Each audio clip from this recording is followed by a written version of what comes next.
सर्वनाम के बारे में जानने से पहले हमको संज्ञा पता होनी चाहिए कि संज्ञा किसे कहते हैं। तो संज्ञा की परिभाषा क्या होती है, बोलिए।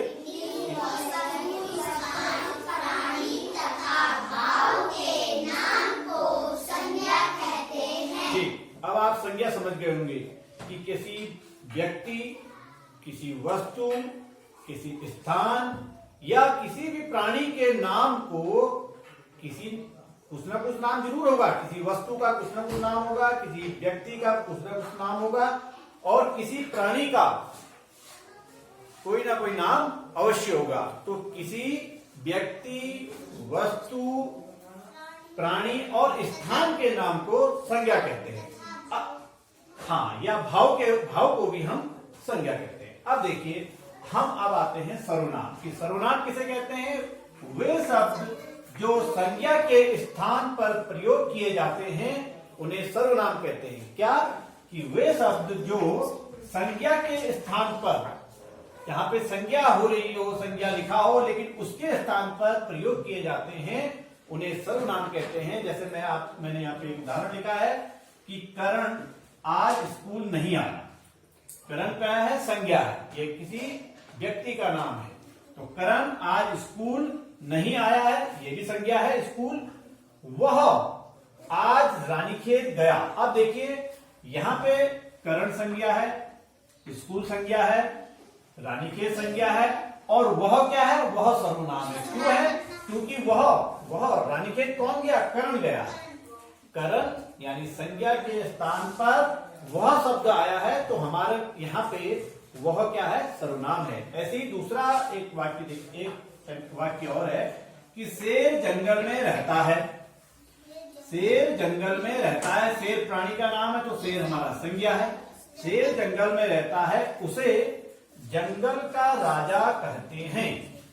किसे कहते हैं जंगल का राजा, शेर को। यानी शेर को जंगल का राजा भी कहते हैं। तो यहाँ पे जो उसे है, उसे जो हमारा है या शेर के स्थान पर, संज्ञा के स्थान पर बोला जा रहा है, तो ये हमारा सर्वनाम होगा। अब आपको ये परिभाषा समझ में आ गई कि वे शब्द जो संज्ञा के स्थान पर प्रयोग किए जाते हैं या बोले जाते हैं उन्हें हम सर्वनाम कहते हैं। जैसे यहाँ पे आपने देखा होगा कि करण हमारा संज्ञा है और करण के स्थान पर यहाँ पे वह बोला गया है। वह कौन, करण, तो वह हमारा सर्वनाम है। ऐसे यहाँ पे शेर जंगल में रहता है, उसे किसे, शेर को जंगल का राजा कहते हैं। तो क्या यहाँ पे उसे हमारा सर्वनाम है। ठीक है, ये हमारी सर्वनाम की परिभाषा है। अब देखिए सर्वनाम के प्रकार कि सर्वनाम के कितने भेद होते हैं, कितने प्रकार के सर्वनाम होते हैं, उसे आप देखिएगा कि सर्वनाम के 6 प्रकार होते हैं। सर्वनाम कितने प्रकार के होते हैं, 6 प्रकार के सर्वनाम होते हैं। जिसमें सबसे पहले एक सर्वनाम जो होगा वो है पुरुषवाचक सर्वनाम। पुरुषवाचक सर्वनाम, जो सर्वनाम बोलने वाले, सुनने वाले या जिसकी बात की जाए, जो सर्वनाम बोलने वाले, सुनने वाले या जिसकी बात की जाए उसके बारे में ज्ञान कराते हैं। जो सर्वनाम किसके बारे में, बोलने वाले के बारे में, सुनने वाले के बारे में या जिसके बारे में बात की जा रही है उसके ज्ञान कराते हैं, तो उन्हें पुरुषवाचक सर्वनाम कहते हैं। ठीक है, पुरुषवाचक सर्वनाम किसको, बोलने वाले, जैसे मैं यहाँ पे बोल रहा हूं, आप सुन रहे हैं, और यदि हम किसी और के बारे में बात कर रहे हैं तो ये पुरुषवाचक सर्वनाम होगा। और पुरुषवाचक सर्वनाम के 3 प्रकार होते हैं। पहला है क्या, उत्तम पुरुष। देखिए उत्तम पुरुष कौन है, ध्यान से देखिएगा कि बोलने वाला उत्तम पुरुष कहलाता है। मैं यहाँ पे, मैं संज्ञा हूं, मेरा नाम आपको मालूम है, मैं संज्ञा हूं और मैं बोल रहा हूं। अगर मैं अपने बारे में बात कर रहा हूं तो मैं क्या हो गया, उत्तम पुरुष। क्या है उत्तम पुरुष, बोलने वाला उत्तम पुरुष कहलाता है। जैसे मैं, अगर मैं अपने बारे में, ठीक है ना, इसके लिए क्या प्रयोग होता है, मैं या हम। अगर हम 4-5 में से एक से अधिक हम हैं, कोई हम बात कर रहे हैं, तो हम अपने के लिए क्या कहेंगे, हम का प्रयोग करेंगे। तो उत्तम पुरुष जहां मैं और हम का और या मेरा, कि मेरा नाम दामोदर पांडे है, ठीक है, तो ये कौन सा है, उत्तम पुरुष है, उत्तम पुरुष सर्वनाम। अब है मध्यम पुरुष। देखिए, जिससे बात की जाती है, जिससे बात की जाती है। मैं यदि यहाँ पे अगर आपसे बात कर रहा हूं तो मैं तो उत्तम पुरुष हो गया, और आप क्या हैं? मध्यम पुरुष हैं। जिससे बात की जाती है उसे मध्यम पुरुष कहते हैं। और उसके लिए क्या प्रयोग होता है? तू, तुम, तुम्हारा या आप। आपका शब्द है कि आपका नाम क्या है, आप कहां जा रहे हैं, ठीक है, आप कौन हैं, ठीक है ना। तो ये हमारा मध्यम पुरुष। अब है तीसरा अन्य पुरुष। अन्य पुरुष को ध्यान से समझिएगा कि जिसके बारे में बात की जाती है। यदि आप और मैं किसी अन्य व्यक्ति के बारे में बात कर रहे हैं तो वो क्या होगा? अन्य पुरुष। जिसके बारे में बात की जाती है अन्य पुरुष कहलाता है। और अन्य पुरुष कैसे पता चलेगा आपको कि ये अन्य पुरुष सर्वनाम है? जब अगर हम किसी की बात कर रहे हैं तो वह हम आपके और हमारे सामने नहीं होगा बल्कि दूर होगा। अगर वो जिसके बारे में हम बात कर रहे हैं वो दूर है तो वो अन्य पुरुष होगा। और अन्य पुरुष के लिए क्या प्रयोग किया जाता है? वह, उनका। जैसे हमने कहा वह कौन है, अगर हम किसी के लिए कहेंगे वह कौन है तो वह क्या है? यानी कि हमसे क्या है? दूर है। और कौन है? ना मैं हूं ना आप है, वो तीसरा व्यक्ति है, दूसरा अन्य। तो वह हो गया उनका, ठीक है। उनका घर कहां है? अब उनका घर कहां है किसके लिए? भैया अगर मेरे सामने कोई बैठा है मैं उनसे ये तो नहीं कहूंगा उनका घर कहां है, उनसे मैं कहूंगा आपका घर कहां है। अगर मैंने कहा आपका घर कहां है तो वो क्या हो गए? मध्यम पुरुष। वो मध्यम पुरुष हो गए। और मैं क्या हो गया? मैं पूछ रहा हूं, मैं मेरा घर, अगर मैं कहूंगा कि मेरा घर कोटद्वार है तो मैं क्या हो गया? कौन सा पुरुष हुआ मैं? उत्तम पुरुष। और मैं कहूं आपका घर कहां है?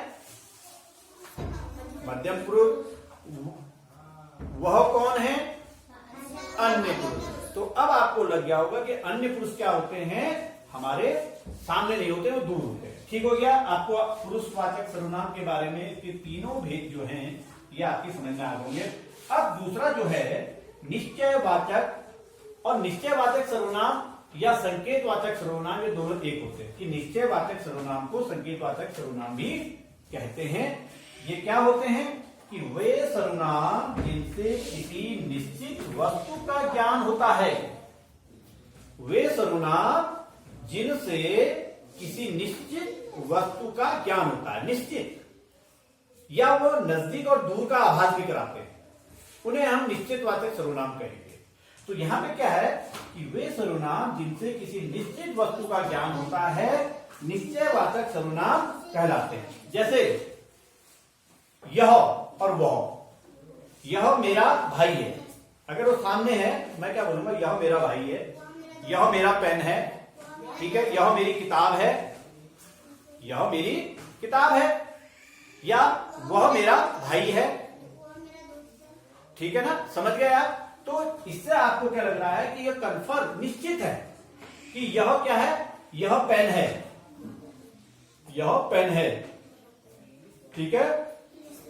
तो आप समझ गए होंगे निश्चयवाचक या संकेतवाचक सर्वनाम कि इससे क्या भेद, क्या पता चलता है? किसी निश्चित वस्तु का ज्ञान होता है। अब है अनिश्चयवाचक सर्वनाम। देखिए अनिश्चयवाचक सर्वनाम जो है कि वे सर्वनाम जिनसे किसी वस्तु का निश्चित ज्ञान नहीं होता। जैसे निश्चय, निश्चित, निश्चित का क्या होता है? अनिश्चित। ये एक दूसरे के विलोम शब्द भी हैं। तो अनिश्चित किसे कहेंगे? जिससे किसी वस्तु का निश्चित ज्ञान नहीं होता उसे हम अनिश्चयवाचक सर्वनाम कहेंगे। समझ गए अनिश्चयवाचक? तो देखिए अनिश्चयवाचक के जो सर्वनाम जैसे कुछ, कोई, सब। अगर मैंने कहा, मैं अगर आपसे बोलता हूं कि अलमारी में कुछ किताबें रखी हैं, अलमारी में कुछ किताबें रखी हैं, तो आपको क्या निश्चित ज्ञान हो रहा है कि अलमारी में कितनी किताबें हैं? बोलो, नहीं हो रहा है ना कि अलमारी में कुछ किताबें रखी हैं। तो कुछ क्या है कि हमें निश्चित ज्ञान नहीं हो रहा है। मैंने कहा बाहर कोई आया हुआ है या बाहर कोई आया है। अब बाहर कोई आया है, कोई के लिए तो कोई भी हो सकता है। आप इतने बच्चे हैं और आपके किसी के भी पेरेंट्स आ सकते हैं, तो इससे कोई निश्चित हो रहा है? नहीं हो रहा है, हमें बिल्कुल पता नहीं चल पा रहा है। अगर मैं ये कहता हूं कि करण की मम्मी आई है, तो ये निश्चित हो रहा है कि कौन आया है, करण की मम्मी आई है।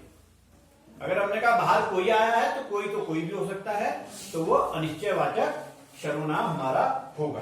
ठीक हो गया, आ गया समझ में। अगला है देखिए संबंधवाचक सर्वनाम। संबंध का मतलब जानते होंगे, एक दूसरे से संबंध स्थापित होना।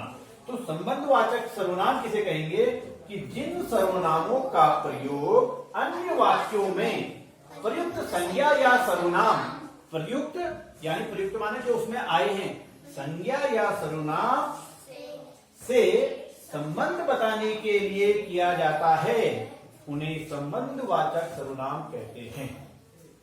ठीक है, कि संज्ञा या सर्वनाम का जो संबंध बता रहा हो, जो वाक्य में जो शब्द संज्ञा और सर्वनाम के संबंध बता रहा हो, तो उसको हम क्या कहेंगे, संबंधवाचक सर्वनाम कहेंगे। जैसे एक मैंने लिखा है आपसे, जो अच्छा काम करेगा, क्या लिखा मैंने, जो अच्छा काम करेगा वह सफल होगा। अब देखिए आप इतने बच्चे हैं यहाँ पे, यानी जो अच्छा काम करेगा, जो मतलब कोई किसी सर्वनाम, किसी बच्चे के बारे में बात हो रही है, कोई भी हो सकता है, कि जो अच्छा काम करेगा वह क्या है, सर्वनाम, किसी के बदले बोला जा रहा है, जो अच्छा काम करेगा वह सफल होगा।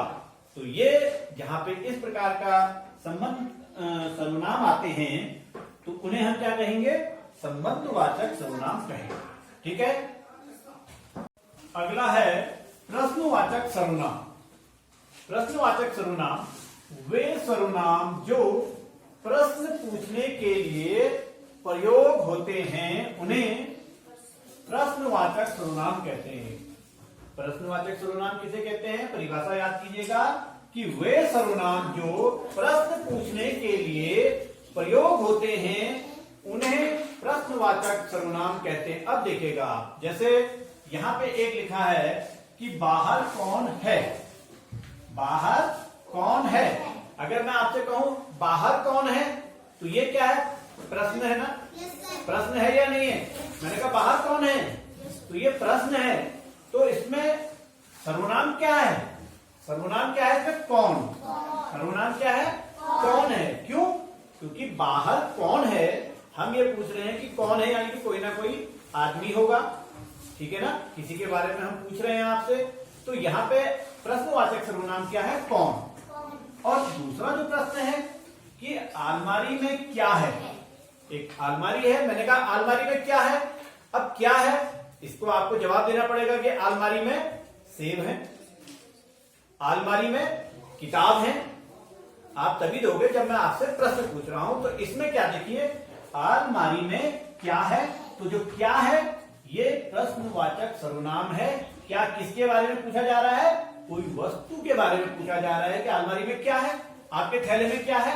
तभी तो आप बताओगे मेरे थैले में सब्जी है, मेरे थैले में किताब है या नहीं है। तो ये हमारे प्रश्नवाचक सर्वनाम है। और अगला जो सर्वनाम है वह है निजवाचक सर्वनाम। निज माने अपने के लिए, निज माने निजी, जो मैं अपने के लिए बात कर रहा हूं या आप अपने के लिए बात करेंगे, तो वो क्या होगा, निजवाचक सर्वनाम। कि जिन सर्वनामों से कर्ता के, कर्ता माने करने वाला, जो काम को कर रहा है, जो बोल रहा है, जिन सर्वनामों से कर्ता के अपनेपन का बोध होता है, अपनेपन का, अपने आप का बोध होता है, तो उन्हें निजवाचक सर्वनाम कहते हैं। किसे, कि जिन सर्वनामों से कर्ता के अपनेपन का बोध होता है, उसे निजवाचक सर्वनाम कहते हैं। जैसे ये मैंने यहाँ पे एक वाक्य लिखा है कि मैं यह काम स्वयं करूंगा। कोई काम है, मैं बोल रहा हूं कि मैं माने कौन, कर्ता, मैं अपने के लिए बात, जो काम करेगा, मैं काम अपने के लिए कह रहा हूं ना, कि मैं यह काम स्वयं माने अपने आप, स्वयं माने मैं अपने आप, कि मैं यह काम स्वयं करूंगा। तो इसमें हमें निज माने अपने के, अपनेपन का बोध हो रहा है। ऐसे ही तुम, मैं आपके लिए कहता हूं कि तुम यह काम अपने आप करो। अपने आप करो मतलब कौन करेगा, तुम करोगे जिससे हम बात कर रहे हैं। समझ रहे हैं आप कि तुम यह काम अपने आप करो या तुम अपना गृह कार्य होमवर्क स्वयं करा करो। तो यहां पे आपको क्या लग रहा है कि आप अपने आप के लिए बात हो रही है, कर्ता के लिए। मैं बोल रहा हूं तुम अपना काम स्वयं करो, यानी कर्ता जब तुम अपना काम करोगे तो कर्ता कौन होगा? तुम हो जाओ। तो इस प्रकार के सर्वनाम को हम निजवाचक सर्वनाम कहते हैं। तो सर्वनाम के 6 भेद होते हैं और 6 भेदों के बारे में आपको बता दिया गया है। इन्हें आप ध्यान से पढ़िए और समझिए।